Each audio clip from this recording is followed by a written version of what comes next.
Hey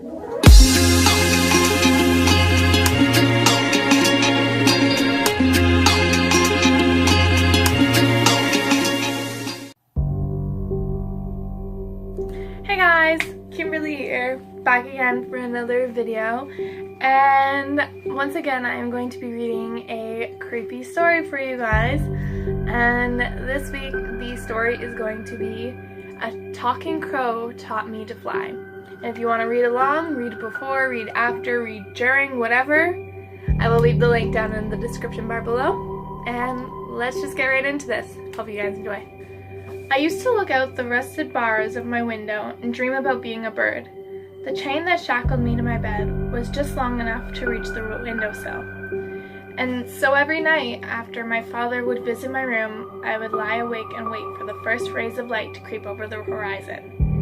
Then walk over to my window and listen to the morning's first few notes of birdsong. Their melodies were so beautiful. I knew that they must have been singing about places far away and wonderful, about sailing on the wind through endless blue skies, looking down at the treetops that dotted the land below. Then, one morning, as I lay in bed, something impossible happened. I had fallen asleep the night before and would have missed the morning birdsong but for a tapping on my window. I rubbed the sleep out of my eyes and sat up to see a crow sitting outside on the sill, tapping on my window with his beak. I crept over to the window and smiled at the bird. "Hello, Mr. Crow," I said. "Hello, little girl," said the crow. I stood there, dumbfounded for a moment, not knowing what to say. Finally, after what seemed like an eternity, I forced myself to speak. "You know how to talk?" I said. "All birds know how to talk," he replied. "It's just not all humans know how to listen." I pushed my window open a crack until it hit against the bars.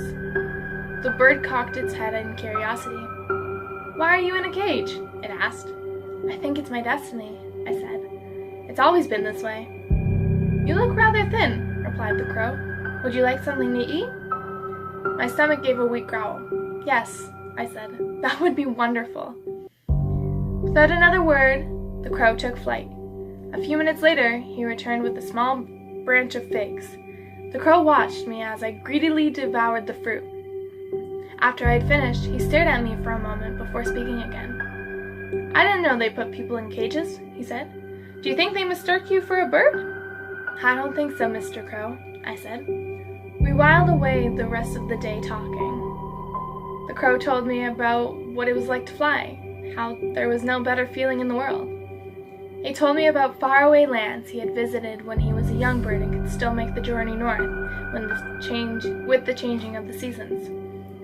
Finally, evening came, and the crow said he had to go. The next morning, he was back, however, with 2 more branches of figs. I thanked him for his generosity, and we talked another day away. That day, he even sang me a song. He didn't have a voice for singing, but I thought his song was beautiful anyways.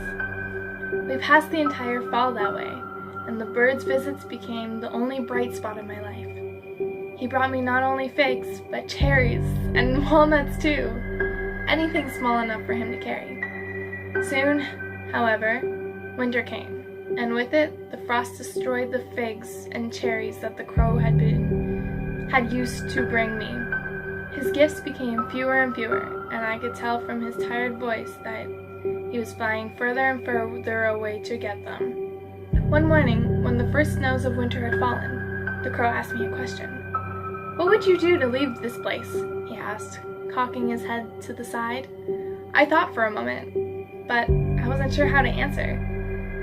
Finally, I told him the truth. "I would do anything to leave this place," I said. "Anything at all."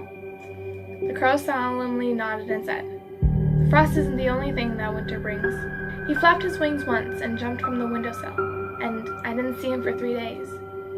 I began to fall into a deep depression. Every morning I would still listen to the birdsong, but it sounded forlorn and empty without my friend there to listen with me. The morning after the 3rd day, my crow friend returned. It was so beautiful that day. The sun had come out from behind the clouds to melt the snow. One of the last green days before winter came in earnest. As the shadow passed over the valley in which we lived, I first mistook it for a storm cloud, but then I heard the sound. It was long enough to crack the sky, but it wasn't thunder. It was birds. Thousands upon thousands of them descended on our house, a whirling storm of beating winds and shrieking caws. They crashed into the walls and windows, pecking at them with wild ferocity. The house shook under their assault, and their calls were so loud that I didn't even hear the windows breaking. They were not so loud, however, that I could not hear my father scream. It was over in a matter of minutes, and the key to my shackles slipped under the door. I rushed over and picked them up with trembling hands, sliding it into the metal cuffs around my ankle and turning it. The cuff came loose with a heavy click, and it was the first time I was free. The key to the door slipped under the jamb as well, and I opened the door to the rest of the house. The place had been all but destroyed.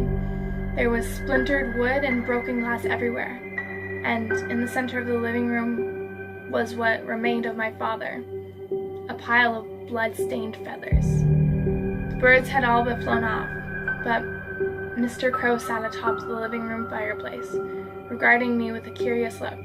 "Now you can fly free, little girl," he said. "No more cages for you." "Thank you, Mr. Crow," I said. "Will you come with me?" Mr. Crow shook his head. "I am an old bird," he said, "and my journey is coming to a close, but yours is just beginning."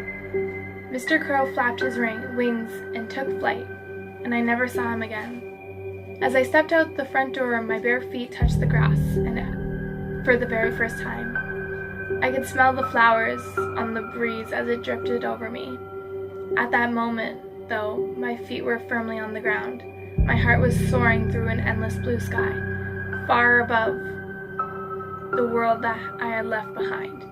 I still wake up every morning to hear the birds sing, and when the first few notes break the silence of the early dawn, I think of Mr. Crow and smile. Honestly, this was a very beautiful story, in my opinion. I thought it was very good, except for the fact that her father had been murdered, but I mean, he seemed like an evil man anyways. I mean, I think it was the second, paragraph type thing. Second sentence, second paragraph, whatever. And it said that he had locked his own child up. But then this crow came and, saved her. I don't know why this is in no sleep. It's not that creepy, but it was actually kind of beautiful, you know? I really enjoyed this story. I'm very glad she got her freedom, and obviously she's been making it for a couple years now, because it says that she still wakes up every morning to hear the birds sing.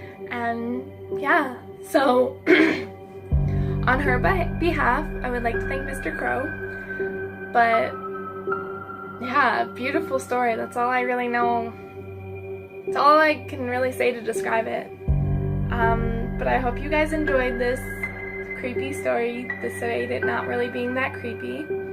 Make sure you like this video if you did, as well as subscribe to my channel to see more videos like this and other content from me. And leave a comment of a story you might like me to see read in the future.